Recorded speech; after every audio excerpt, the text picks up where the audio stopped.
My name is Dory Glenn. I'm Chief Deputy District Clerk for John Kennard, the District Clerk of Galveston County. I'm an attorney by trade, but I have worked in the District Clerk's office for 15 years now. I've been an attorney for 30 years. I hate to admit that, but it's 30 years this year. And what I'm here today to do is to present some information about historic immigration and naturalization records. So again, please know I am not going to be talking about any current immigration issues. We will not be talking about any political immigration issues. We are talking about historic court records that represent immigration and naturalization. So the district clerk's office is the custodian of court records, okay, as is the county clerk's office. So again, I mentioned I work with John Kennard, and he's an elected official. He is your district clerk. Dwight Sullivan is your county clerk. So these offices are the custodians of court records. What we have in our possession are immigration and naturalization records from about the 1860s. We don't have a whole lot that are that early. Most of them are from about the 1870s, 1880s through about the 1950s. Now, your first thought typically is about the federal government, right? Because right now, all matters with regard to immigration and naturalization are handled by the federal government. But that was not the case back at the turn of the century. And so I'm going to go into why that was not the case, but that you can find these records in your local court filing areas, because the immigrants could file in the county in which they resided. And we'll talk a little bit more about that. Now, what I've done also is I have brought some of our restored case records, including 2 volumes of our actual old immigration records. They have been restored, meaning, and they're protected. So you are free to look at them and touch them. My presentation will end. There will be another presentation, and then I will have a second presentation after that. So I'm going to leave these up. Don't feel like you have to rush. These will be up until at least probably 2:30 this afternoon. So feel free to take a look. Most of these documents, some were restored by the Texas Supreme Court for the Restoration of Court Records, who realized about a decade ago that our history was being lost because these county and district clerk's offices were not being supported financially or otherwise to properly care for these documents. So the Supreme Court stepped in, and we certainly appreciate it. Now, since then, the offices have done their very best to restore volumes and restore issues as we are able to. And that's kind of a 1 year at a time thing, because it's an expensive task, but we realize that it's very important to preserve our history. Let's just do a quick overview. So the word immigrant or immigration refers to the action of a person coming to live permanently in another country. Okay, guys, not to come and visit or, see family. We're talking about coming, and their intention is to live permanently. The word naturalization refers to the legal process in which a non-citizen acquires citizenship. Okay, so I know that we've all heard that term, naturalization, and it's not really logical to figure out what that is. Now, the Port of Galveston, as many of us know, was one of the major ports in this area, in fact, referred to as the Ellis Island of the South, right? And that is true, but we are going to talk about the fact that many of the records that I'm going to be dealing with and talking to you about reflect the journey of immigrants who came in from different ports. So what I'm going to try to have you do is kind of split your thinking between port records and court records, okay? Because they're 2 different things. Now, some of the most common documents that you are going to see if you do this type of research are the declarations of intention, petition for citizenship, also known as petition for naturalization, and certificates of arrival. Now, this presentation in part was inspired by genealogical groups. So when these various genealogical groups around the area realized that we had these records, they would invite me to come and speak. And so I've started to put together, and this is what you're going to see here today, a presentation that I hope will help any individual that intends on or hopes to pursue genealogical research, okay? And it starts with knowing what documents are there and what they mean, okay? So when you see one of these documents, you'll kind of know whether or not it's something that might be helpful to you in your search or not. So let's talk about that first one. So the Declaration of Intention was executed by the immigrant under oath, and it was done in front of the clerk of the court. So one of the people that work in my office today, I can imagine them 100 years ago performing this task. Now, it was a formal statement, very formal, right? That the immigrant lawfully entered and intended to reside permanently. Okay, so again, we're talking about two functions. They lawfully entered and they intended to remain permanently. Now, these declarations also included, and this is where you find some historical facts that to me are quite fascinating. It allowed the immigrant to take and to say that it was his or her bona fide intention to renounce their allegiance to the ruler of the country from which they came. So when you're reviewing these documents, man, there's some of these I've never even heard of. I didn't know who the King of Sweden was, right? I mean, fascinating historical details. But what they did, this Declaration of Intention was more than that. It was more than just their intention legally that they had lawfully entered and intended to remain. Guys, these documents are chock full of detail that if you found one of these on your relatives, you would be tickled because it includes a physical description, including any visible, distinctive marks. You could be talking about a scar, a mole. Sometimes you're talking about like a tattoo. Now, at the turn of the century, guys, who had tattoos? Thank you, sailors. Now, in this century, who has tattoos? Everybody. That's okay. I'm not making a statement, but these documents would include even that sort of detail, a visible physical mark. Are you kidding me? It would also include a photo. And you will see in one of the volumes that I brought one volume that was from a little bit older, and one volume that is a newer volume. In the newer volume, you'll see the pictures, and they're very remarkably well restored. And that would really tickle you, wouldn't it? Not all of them have a picture, but if it did, wouldn't you just be delighted to find that? It also would reflect the person's occupation. And some of the more interesting ones that I've come upon are saloon keeper, watchmaker, clerk, brewer, peddler. Is that really? Okay. Quartermaster and actor. It would also declare the country from which the immigrant came and their current address. Here again, very interesting.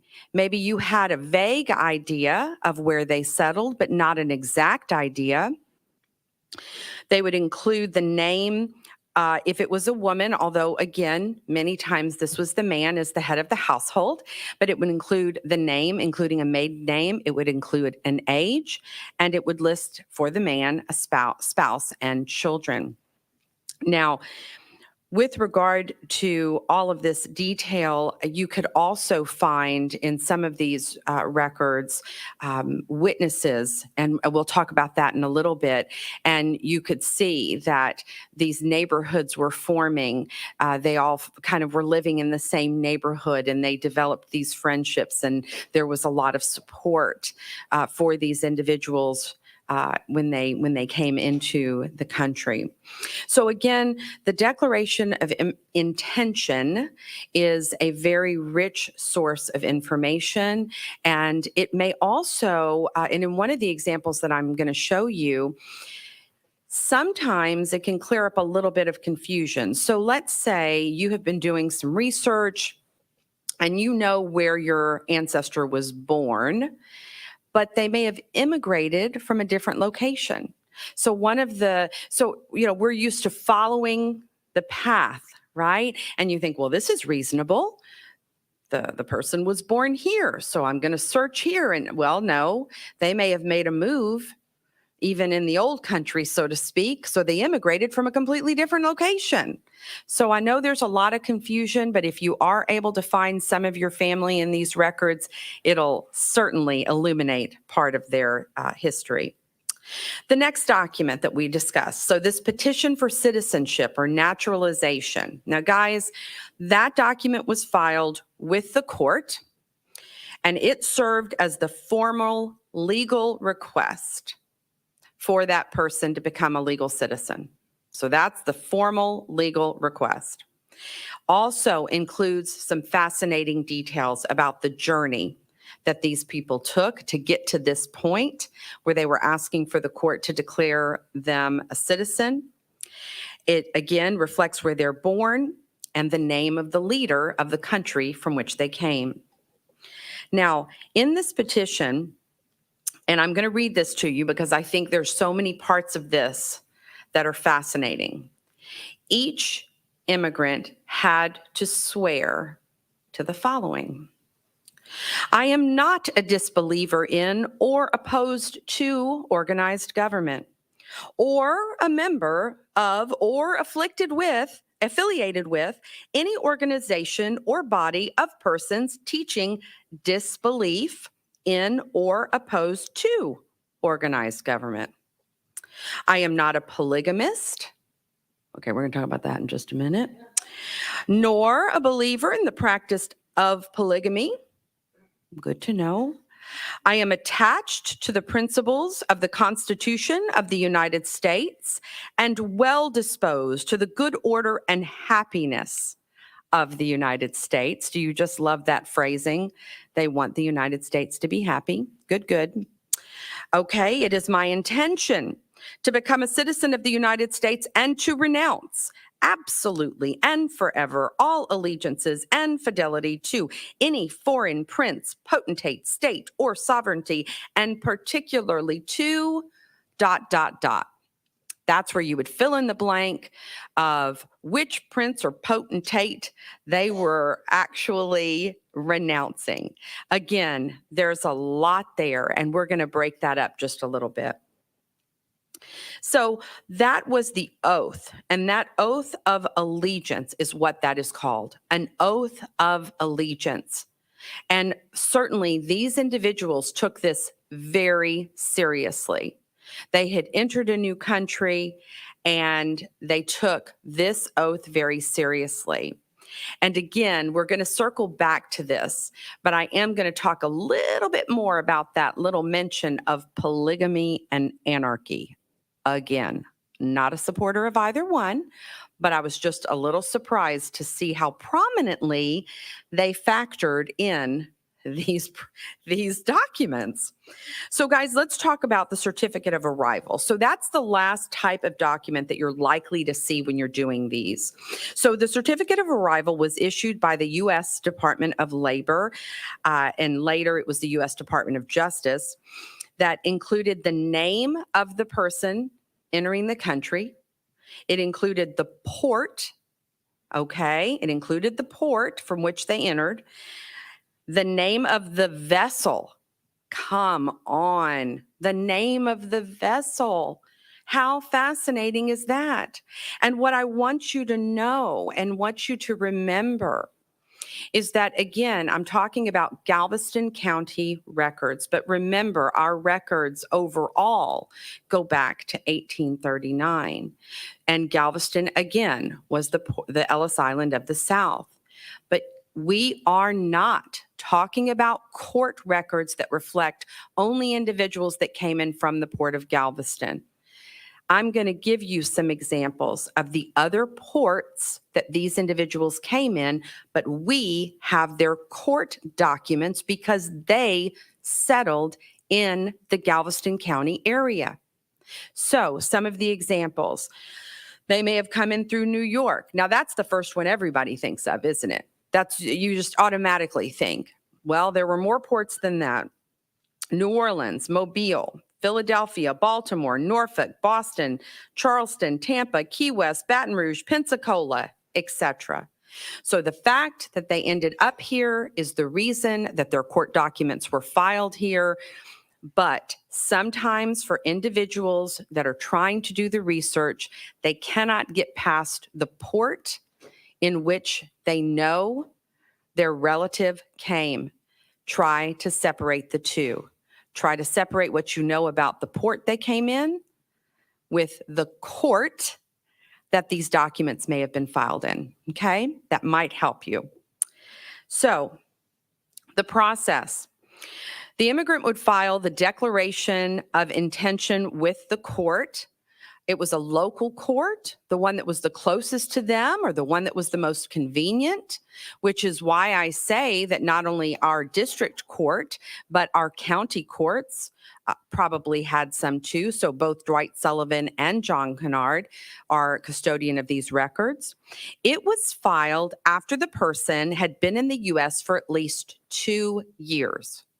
Okay, and it was filed by the head of the household, which was the man, right?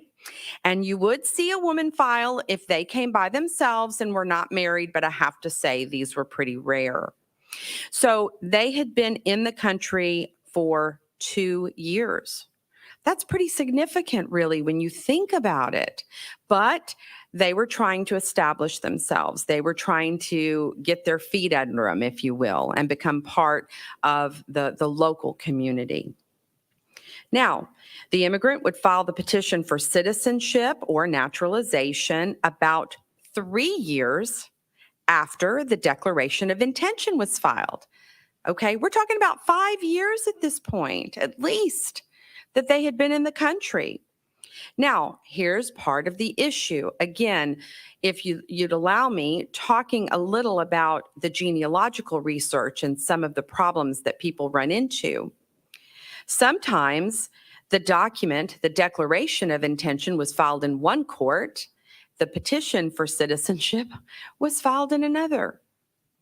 That could be a little confusing because a lot of times there was some confusion with the immigrants. When they filed their declaration of intention, they thought that was it, right? They went to the court, they swore something happened. How are they supposed to know? A whole new country and a whole new court system.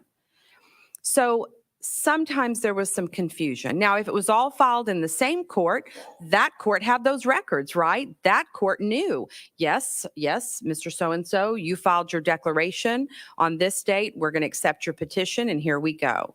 But sometimes that wasn't the case because sometimes in the period of time between the declaration of intention and the filing of the petition, they would have moved.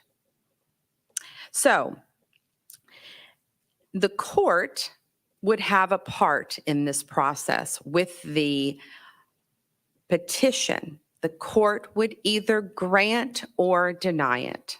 Okay? Now, nowadays, in modern times, what we're used to is when the court makes any sort of a determination, there's an order. Usually it's a separate piece of paper from whatever it is that you asked for, whatever it is that you were asking for, there's a separate order. Not so much with these documents, guys. The petition for citizenship or petition for naturalization many times would include just a notation at the bottom, granted or denied. And then there would be some number associated with whether or not they were granted. And then the immigrant would receive some documentation. Now, here's the rub. We don't have that documentation, right? It would have been something that would have been issued to the immigrant to say, hi, you're a citizen now. Congratulations. I don't have those. So there might be things that you have found if you are going through documentation of your family members going, what in the world is this? Well, that could be whatever the court was giving to confirm that naturalization had been granted and petition for citizenship had been granted. So don't think you're necessarily looking for a big fancy order with a big fancy seal, okay? It probably wasn't that way. And we do not have those, no ma'am, because they were issued to the immigrant. What we have is the petition and a notation whether it was granted or denied. But we wouldn't have any paperwork issued to the immigrant to take with them out into society to show, look, this is what I have, okay? I wish I did. I would love to be able to include some of those in these presentations because I think it would help people. Let's go over some interesting facts. So, even though these documents could be filed in any court of local jurisdiction, the federal court and the federal government, let's not be confused, was absolutely involved in this process. They were making the laws associated with these actions. They just allowed the local courts to handle all the business, right? So the Naturalization Act of 1802 confirmed this when it allowed, and I quote, any court of record to naturalize a citizen, and that included federal, state, county, or even municipal courts. Over the years, this led to an alarming lack of uniformity, as you can imagine. Can you imagine all of these different courts being involved and all having different processes? So the Naturalization Act of 1906 sought to standardize the rules and the forms. Now, here's some facts that I find very entertaining. The Immigration Act of 1891 excluded certain individuals from becoming citizens. So you couldn't become a citizen if you were a lunatic. Okay, by whose definition? Your own family? I mean, because we're all in trouble. You also could not become a citizen if you had a loathsome disease. Are you going to tell them that when you enter? Are you going to tell the court clerk that? I seriously doubt it. There's nothing on our forehead that says we have loathsome diseases, is there? Well, I guess sometimes.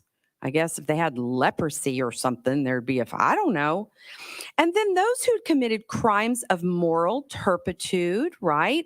So something that showed that they were a bad person. But again, if that happened in the old country, are they fixing to come over here and say, and by the way, I murdered a few people.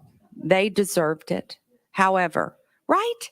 Come on. Talk about honor system. My goodness. Now, I told you we'd get back to this. This act also excluded those who had practiced polygamy. I have to say, when I first started to see polygamy being such a prominent part of these documents, I was a little confused. Again, I don't say that I support the practice, but I could not understand why this was such a big deal. Well, let's go back. This is the Immigration Act of 1891. The practice of polygamy, I was thinking about the Chinese immigrants in California, but it's more than that. It was also the Mormons in the Western territories. The practice of polygamy was equated to the practice of slavery. What had our country just come through? The Civil War. So let me tell you something.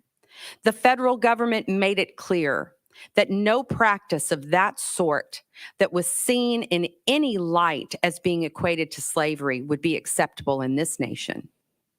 Fascinating. So let's talk a little bit more. The Immigration Act of 1903, again, these dates are important, guys, was known as the Anarchist Exclusion Act. And I thought to myself, okay, again, I don't support anarchists either. However, I'm really not sure that if you are an anarchist, you're going to acknowledge that to the court clerk. Did we not just read the oath of allegiance that talked about them swearing that they're all about the happiness of the United States. Yeah, anarchy and happiness of the U.S. don't always go hand in hand, guys, okay? But guess what? This was entered and approved just 2 years after President McKinley was assassinated by a person who declared himself to be an anarchist. I would dare say that before 1901, the word anarchist, the description of someone as an anarchist, I don't think that was in our daily vocabulary. But when a president was assassinated and the person declared himself to be an anarchist, then yes, you can bet that was on the mind of every person in this nation. The federal government acted upon that and said, nobody who was an anarchist. Again, I don't know how you're going to prove that, but that's beside the point. Now, also in this act, you were excluded if you suffered from epilepsy. Okay, not sure why. You were excluded if you were a beggar. And just so you know, you were excluded not for being a prostitute, but if you were an importer of prostitutes. Again, I do not support prostitution. However, I find it interesting that they were specific enough to declare that you could not come in if you were an importer of prostitutes. Really, people?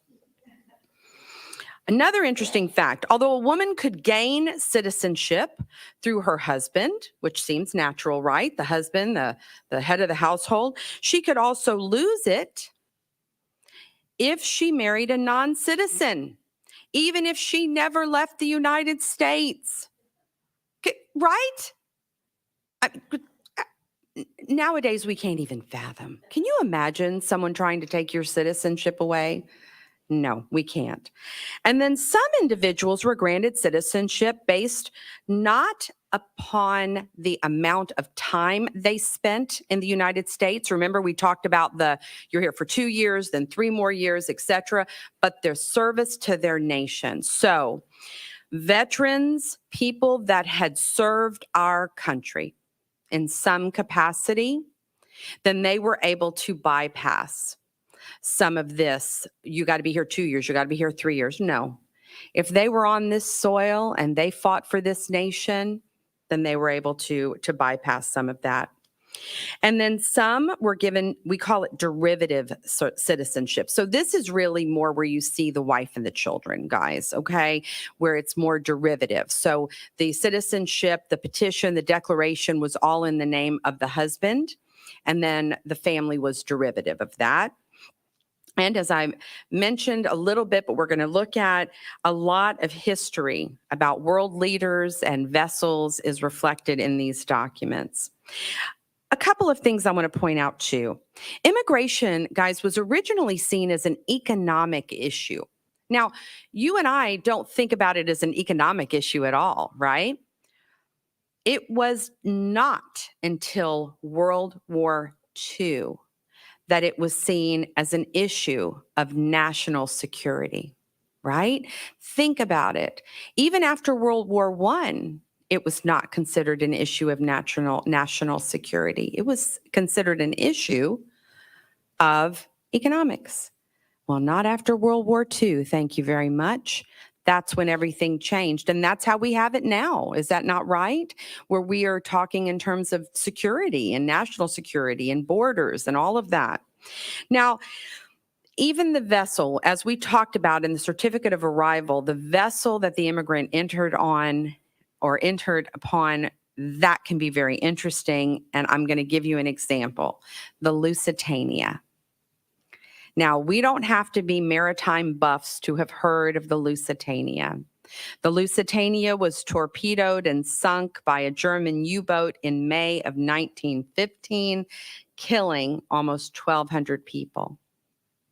And we do have documents that reflect immigrants coming into the various ports on the Lusitania. Because, guys, the Titanic went down on her maiden voyage. Lusitania made hundreds of voyages. Are you trying to tell me? Okay. made hundreds of voyages. We're going to go into some sample documents now. Now, I fully understand that you cannot see all these details, right? I want to give you just a glimpse of what they are. And some of these I do have over here. So this is what we would call a declaration of intention. Now, what you're going to see, guys, is with the older records, there's a lot of handwriting. With the newer records, and I say newer, I'm talking about like right at the turn of the century, 1910, 1920, you start to see the typewritten versions. And so with this, you just kind of get an idea that it gives the name of the person, it gives the age, this person was a deckhand, it gives the visible description, it says where he was born, it says where he immigrated to, it said what port he came into, and the person that he was renouncing allegiance to was Wilhelm II, the Emperor of Germany. And here's another example of a declaration of intention. And this one I pull out because I just want to show you a little bit of this detail. So this was a Mr. Frank Diaz, who was 26 years old. He was a sailor. And as a result, well, he didn't have a tattoo, but he had a scar on the left side of his face. So just so you know. It said where he lived, etc. Now, this was one of the examples I wanted to show you. He immigrated from Havana, Cuba, but was born in Spain. So again, if the research into genealogy isn't confusing enough, you may have a relative who you know was born in Italy, but they ended up immigrating from a completely different country. And you're not even searching for that country. Why would you?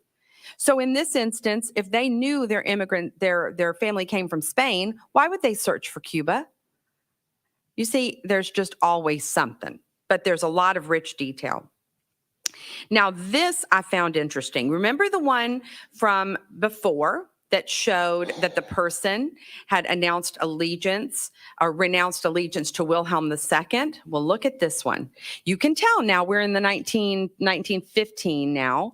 And no, forgive me, 1929. This is another individual that is from Germany. And now she is renouncing allegiance to the German Reich. So again, through just these documents and the progression of these documents from Wilhelm II to the German Reich, we know what's coming. We know what's coming. And this type of history is amazing. Now, this is a beautiful Italian lady. And she came in as Grazia Citra, but she changed her name to Ida Grace. There we have her. You see her picture. She came in alone, which is unusual, like we said. But what is more American in apple pie than Ida Grace, right? As opposed to Grazia. And so this was just showing her picture. You'll see that they had the immigrant write the name on top of the picture just in case that photo came detached from that application. As a clerk, I would be flipping out.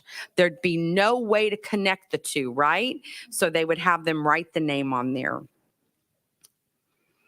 So this is another one, and I know you can't see a whole lot of the detail, but this is her petition for naturalization, and I'll go a little bit closer.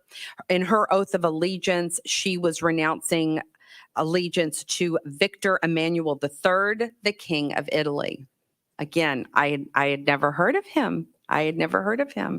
And so, and guys, if you can see on this detail, look at the bottom. It says petition granted, line number 4, list number 108, certificate number. Can you see that? 45, whatever that was, 435. Okay, issued, certificate issued. So that might be what you're looking for if you are looking through the papers of your family members. Certificate. Okay, again, it may not look like you're expecting it to look, but this is an example. It wasn't its own piece of paper. It was a notation, and then the immigrant received something from there. So guys, this I wanted to just point out to you because this was another document, and you can see in this and in some of the ones I'm about to show you, the vessel that they came in on, which is toward the bottom on the left-hand side, was the Lusitania. And here again, there is so much detail about where the person was born, visible description, physical description, etc. Guys, this is an example, and I have another one, of the certificate of arrival. And I wanted to kind of show you how these have changed. So in this first one, it's the Department of Labor. The next one I'm going to show you is when we've already shifted to the Department of Justice. So this one was issued, and it looks like the person was a Gustav Judd. He did come in through Galveston on a vessel named Colne, and he arrived in 1907. Coming a little bit later, this person also arrived in 1907, but the certificate was issued in 1941. Well, you can see by this point, it's the U.S. Department of Justice that is in charge. And so the Lusitania is the vessel that brought Mr. Richard Bates over. This one I enjoy because, again, it's another sample of a petition for citizenship, but if you'll bear with me, the detail and exact name of the individual who came over from Great Britain, you know, again, we're renouncing any allegiance, right? All right, here we go. So he was renouncing allegiance to George, let's see, was it a guy or a girl? No, it looks like it was a lady. She was renouncing allegiance to, and this was his full name, George V, by the grace of God, of Great Britain, Ireland, and the British dominions beyond the seas, King Defender of the Faith, Emperor of India. Good heavens, how do you fit that on a business card? Right? But I just loved that detail.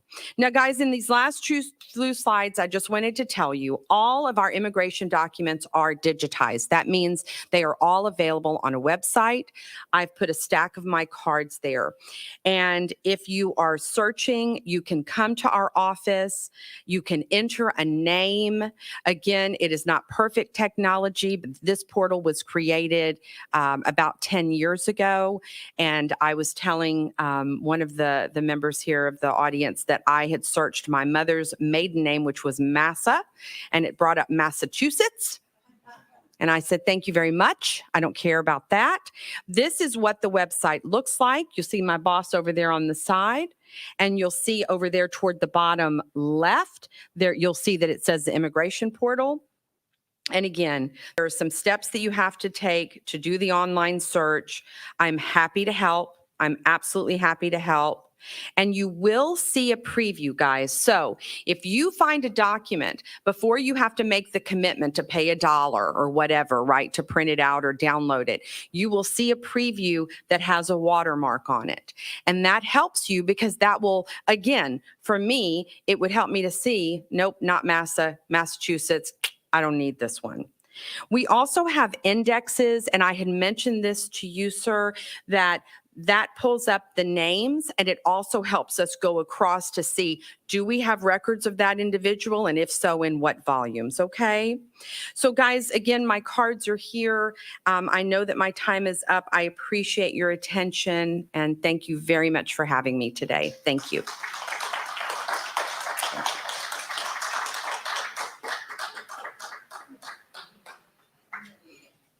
Okay. So now you need to pull mine away so she gets set up. Okay. Hold on before you plug it. Hold. Oh, thank you. You're so sweet. Great presentation. Thank you. Y'all are too sweet. No, it was super interesting. I appreciate it. No, I want to see those documents later. Yes, They're right. awesome. Okay. Is it okay if I leave my? Okay. Do you, because see, I've got the same kind. If you need that as